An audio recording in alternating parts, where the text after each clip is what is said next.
on here to make another video and just thank the few subscribers that I had that just joined my channel. Thank you guys for joining me on this journey, and I am going to hold up the end of my bargain by making videos. So today I wanted to come on and just talk about my life after miscarriage. Again, in my past video, I'll drop a link in the subscription box, or you'll see a link somewhere up here. But I did talk about my miscarriage story that I had at 14 weeks. And I feel like today coming on, I can even tell, like, making these videos, one of my line sisters has said it's like therapy for me, which it is. And I can kind of see the difference in my demeanor and just my, just how I'm behaving in this video as opposed to the last video. I am in a better space.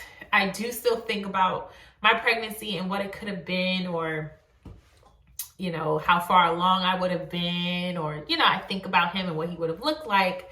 But I'm in the acceptance stage, getting into the acceptance stage now, where I'm officially kind of accepting my miscarriage and accepting the fact that he is no longer with me, and that I would not get a chance to hold that pregnancy or in my arms or bring him home.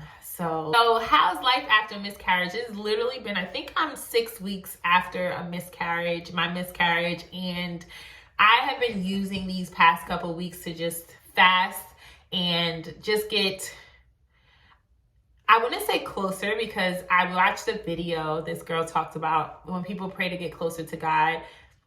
It almost seems like it doesn't make sense because God is within us. So he's already there, like he's never left us. And that made a lot of sense to me. And a lot of times when I listen to things and they make sense, I really don't question it too much. And when she said that, it made a lot of sense to me. So I'm not saying that I took this time to get closer to God, but I took this time to seek him more within myself, because he's already within me. God is within you, and he never leaves your side. And I do believe that. And I just believe that this is just a challenge that I've went through, and you get a lot of the greatest blessings come after a storm. This has really opened me up to the love of God. And literally at this point, I was telling my sister the other day that I am literally just walking by faith, because I believe in my heart that I will conceive, and I pray that I will conceive quickly, and that we will get a chance to bring home our rainbow baby. But do I really know what the future holds? I don't. I am just walking by faith at this point, and all I can do is put all of my trust in God, pray, and rejoice in him as I am waiting period in this waiting season, not questioning him or blaming him for anything that has happened. More so just being grateful and thankful for what I have. That's not to focus on the fact that, oh, I did not get a chance to bring my baby home and have a full-term pregnancy. And you know, while I watch other women that are pregnant continue with their pregnancy, here I am without one. I don't want to focus on what I don't have, and I want to continue focusing on what I do have, which is my marriage being restored, and us really coming together and praying together, and just finding a newfound love for our relationship. I'm thankful for my job, that it's not stressful. I'm very grateful for the fact that I was in an environment and I had administrators who were very supportive and loving, and who aren't really on me or on my back, and I don't have like this obsessive paperwork to do. It was a lot easier for me to go back to work after the miscarriage and continue my everyday duties while I was grieving at the same time. So it just made my grieving process a lot more smoother. Not easier, but smoother. Yeah, I am just trying my best to be grateful for that, you know, grateful for my home that I'm living in. My husband and I, we took this time to just stay busy and to fix up our home as we're in our waiting season. I call this my waiting season, and just learning to grow my faith a lot more, because I know that in life you're going to come across trials, you know, that are going to test your faith. But this right here is just strengthening my faith, and just showing God is really proving to me and showing to me that he is truly, truly real. And I know that he is going to answer my prayers when the time is right for us. So we've used this time to, you know, I fixed up my office. We redid the guest room, and right now we're working on what we call the nursery. And one day I'm going to fill that room with my children and raise my children in this home. So I'm just trying to fill this home with a positive atmosphere for my marriage and just the energy. I'm just trying to get everything right here. So that's what I've been focusing on. Are the days hard? Some days, yes. Some days are a lot easier than others, and some days I break down and I cry. But I was talking to someone and they told me that grief comes and goes. Grief comes and goes, and you can control your grief. There's some days where you're just gonna allow it to come out. Like, you want to cry. Some days you're just gonna say, okay, I'm gonna cry, I'm gonna let this out. And there's some days where you're just like, not today. Like, I don't want to be sad today. I don't want to be depressed today. I don't want to think about what I don't have today. I don't want to think about the bad thing that happened to me a few weeks ago. Like, I just want to be in a happy state. So I found a way to learn how to control my grief.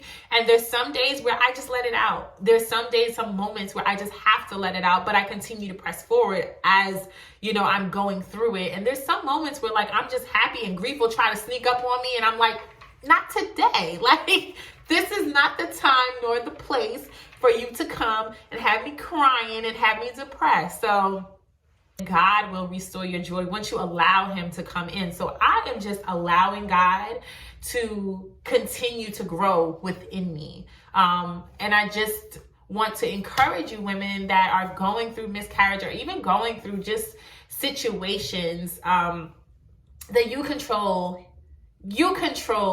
your destiny. You control whatever grief, whatever pain it is that you are going through.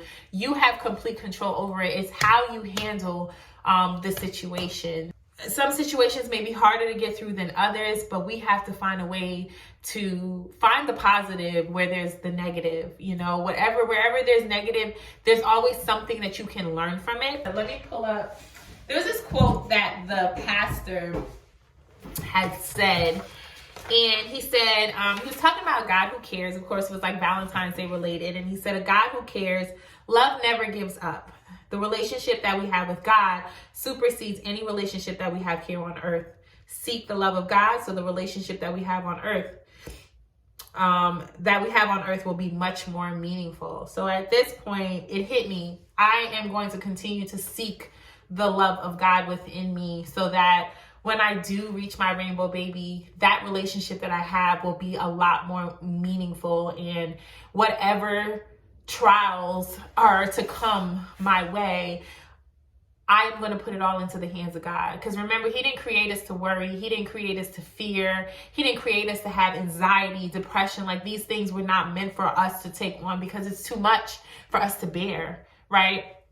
Give it to him and believe. And the faster that we give it to him and put our faith and our trust in him, the faster you will overcome whatever pain or disappointment or, situation that you are going through. I firmly believe that. The fact that I got pregnant on my own, and I did not think that we were going to be able to get pregnant on our own, and I carried that baby for 14 weeks says a lot. The Lord does not make any mistakes. The Lord is not going to let me down. He is right here, and he is going to bless me. I may have needed some more work. My marriage may have needed a little bit more work. No matter what you think, trust him and know that he only has your best interest at heart, and he knows your desires. He hears your cries. He hears your prayers, and he's going to answer them in due time. You just have to let go.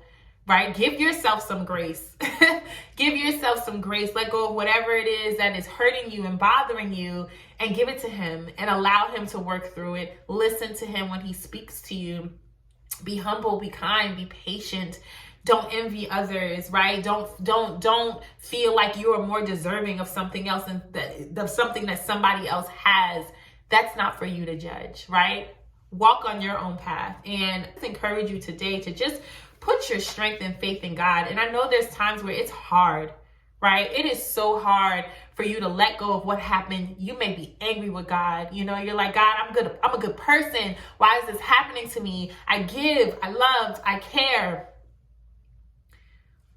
Let that down. Let that go, right? Let that selfishness go. We don't know why things happen, but what we have to do is trust and believe that whatever it is he has in store for us is greater than what we could ever imagine, right? Where sometimes we want to hold on to something small, not knowing that right behind us, God has something greater. All we have to do is let go and let God. And at this moment, at this point in, after my miscarriage, I am learning to truly let go and let God. I am literally just walking in faith. I don't know what the future holds as far as motherhood, my job. I don't know. I am literally just walking in faith and trusting and believing that God is going to provide for me. So that's where I am spiritually. I'm also excited because I did start my period. Well, I had my period already, TMI, but I did get my menstrual cycle and I'm super excited. I feel good. I feel my body feels good. Mentally, I'm okay. So we are going to start trying to conceive again. I'm excited about it. I am just excited for this second chance. I'm just hoping that, we'll get pregnant within due time and that everything will go okay this time around. But again, this is where I have to walk in my faith, and I truly have to walk in my faith, and I can't sit and worry. I don't want worry to take the joy from this second pregnancy that I'm going to have. I don't want to be afraid to celebrate this second pregnancy because of what happened in the first pregnancy. So I'm trying to gear myself up to be in a more positive space so that when I do get that positive pregnancy test, I can be happy and joyful of this new pregnancy. So again, I think life after miscarriage for many people is really just finding themselves again and just finding a way to put yourself in a positive state and a positive mindset, because we know we're going to get pregnant again, right? Yes, right? So we want to make sure that when we do get pregnant again, we enjoy what is to come and we are just positive about the future and positive about this journey that we're on, because this is where I am with my journey. And I am excited to make these videos, these ovulation videos that's going to be coming up, the pregnancy test videos, fingers crossed. And good luck to all of those of you that are, right now trying to conceive after a miscarriage. I pray that you all get your rainbow baby soon. And, I pray that we are all able to bring our rainbow babies home and love on them and just teach them to grow up in the light of the Lord. And all of your rainbow babies, they're coming. Believe it, see it, speak it, envision it. It's going to happen. Bye, guys.